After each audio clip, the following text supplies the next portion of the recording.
یہ جو معاملہ ہے چیف جسٹس صاحب بڑے واضح انداز میں اپنا موقف تو اس کے اندر پیش کر رہے ہیں، وہ تنقید کو اصلاح کا ذریعہ سمجھتے ہیں۔ آپ کی نظر میں نگراں حکومت کی طرف سے جو کارروائی کی گئی ہے ان صحافیوں کے خلاف اور ایف آئی اے کے نوٹسز، آپ سمجھتی ہیں یہ ٹھیک ہے یا اس کو سپورٹ کرتی ہیں یا نہیں؟ دیکھیے اب صاحب جو قاضی فریسہ صاحب نے کیا، چیف صاحب نے کیا، وہ ان کے مرتبے کو سوٹ کرتا ہے،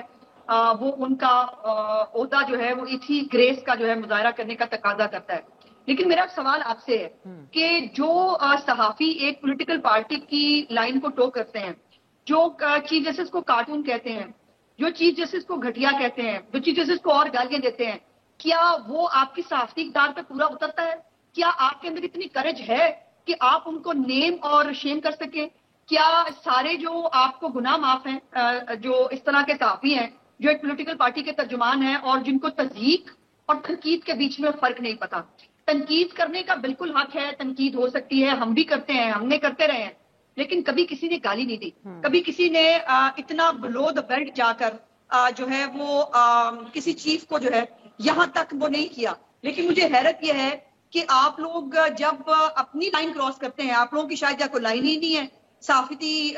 جو ہے وہ جو بندہ بھی جس کے اوپر چھوٹا موٹا بھی صحافی کا لیبل لگ جائے اس کو پھر ہر چیز معاف ہے، اس کو ہر خون بھی معاف ہے، اس کو ہر ایک کی تصدیق کرنا بھی جائز ہے، اس کو ہر ایک کو گالی دینا بھی جائز ہے، اس کو پولیٹیکل پارٹی کا ترجمان ہونا بھی جائز ہے۔ اور آپ لوگوں کے اندر اتنی کرج شاید نہیں ہے کہ آپ غلط کو غلط کہہ سکیں۔ ہم لوگوں سے آج آپ کو کچھ خاص چڑ ہے عظمہ صاحبہ، ایک چیز کہہ دوں، یہ جن لوگوں کے نام آئے ہیں صحافیوں کے، آج آپ کو صحافیوں سے کچھ خاص ہی چڑ ہوئی بھی ہے جو کہ میں سمجھ نہیں پا رہی، لیکن ان صحافیوں میں کچھ ایسے لوگ بھی ہیں جنہوں نے میاں صاحب کے اوپر بننے والے کیسز کی وجہ سے اس وقت کی حکومت اور پی ٹی آئی کے ٹرولز کا بھی سامنا کرنا کیا، اس وقت زیر عتاب بھی رہے۔ تو یہ جو باتیں آپ کہہ رہی ہیں یہ ان سب کے لیے آگے میں چلا رہی ہوں، نشر کر رہی ہوں۔ دیکھیے نہیں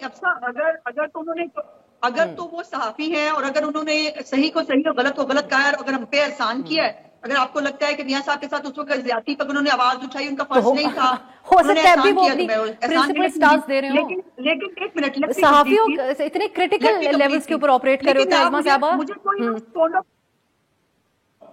مجھے کوئی کوڈ آف کنڈکٹ اپنا بتا دیں کہ جو ہے، میں تو نام لے سکتی ہوں، صدیق جان صاحب نے گھٹیا کہا ہے چیف جسٹس آف پاکستان کو، ان کو کہنا چاہیے؟ آپ ان کو نیم اور شیم کریں گی؟ عمران ریاض نے باقاعدہ طور پر کارٹون کہا ہے چیف جسٹس آف پاکستان کو، آپ ان کو نیم اور شیم کریں گی؟ آپ کے اندر یہ کرج ہے کہ آپ غلط کو غلط کہہ سکیں؟ تو نہیں، میں کیونکہ ان پولیٹیشنز کو بھی نیم اینڈ شیم نہیں کر سکی تھی جنہوں نے جلسوں میں نام لہرائے تھے۔ عظمہ صاحبہ میں تو حیران ہوں، آج آپ میڈیا کے پیچھے پڑی ہوئی ہیں، آپ اسد طور جو آپ کی پارٹی کو کے حوالے سے آپ لوگوں کے ساتھ ہونے والی زیادتیوں کے حوالے سے آواز اٹھاتے رہے، آپ ان کو بھی نیم اینڈ شیم کر رہی ہیں، ساروں کو ایک ہی لیول کے اوپر رکھ رہی ہیں۔ عظمہ صاحب اگر آپ مجھے اجازت دے دیں کچھ کہنے کی، تو آپ جو فیصلوں کے اوپر تنقید پوری دنیا کے اندر کی جاتی ہے، لیکن میں نے ان سیاست دانوں کو بھی نیم اینڈ شیم نہیں کیا جنہوں نے سٹنگ ججز کے خلاف اپنے جلسوں کے اندر ان کے نام دہرائے اور ان کو ساس کا تانا دیا۔ تو میں اب رضا ہارون صاحب کا وقت کم ہے، ان کا بھی کامنٹ شامل کرتی ہوں۔ رضا ہارون صاحب، کوئی بھی اخلاقی معیار میں اتنا اوپر نہیں ہے کہ کسی دوسرے پہ تنقید کر سکے، پولیٹیشنز کو فیصلہ نہیں پسند آتا تو وہ جس قسم کی باتیں کرتی ہیں کئی دفعہ وہ قابل نشر بھی نہیں ہوتی ہیں۔ یہ صحافی بھی ہیں لیکن زیادہ تر یوٹیوب کے اوپر اپنا کام کرتے ہیں، تو یہ اس ڈومین میں آتا ہے جو عدالت میں بھی آج ذکر ہوا، پیمرا کے انڈر نہیں آتی ان لوگوں کی باتیں، تو یہ نہ ہی ہم نے ٹی وی کے اوپر رپورٹ کیا جس قسم کی تنقید ہوتی رہی جج صاحب کے حوالے سے۔ بہت ہی محتاط گفتگو ہم ٹی وی کے اوپر کرتے ہیں جو ٹی وی جرنلزم کرتے ہیں۔